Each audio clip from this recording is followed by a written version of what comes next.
On today's video, I'm actually doing a remodel for a church nursery, and I was trying to figure out a way to save some money. And so what I'm actually doing here is I bought some 1/4-inch plywood, sanded plywood, and what I'm going to do is cut those down to a 5 7/8 inch wide and basically rip it down to plywood. I get 8 out of there. It's a lot cheaper and saves a lot of money, and I'm able to do a shiplap look here to kind of give a new look to the nursery, and I'll paint it white as well. And we also took down a wall there to kind of open it up for like a baby side and a toddler side. And it's a lot of work, but it saved a lot of money.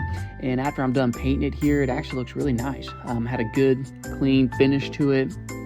And again, the whole point was, what is a cost-effective way to kind of change the whole look of the nursery here, but at the same time not have to worry about ripping off wallpaper and doing all the extra painting and stuff. And this is kind of a before and after here.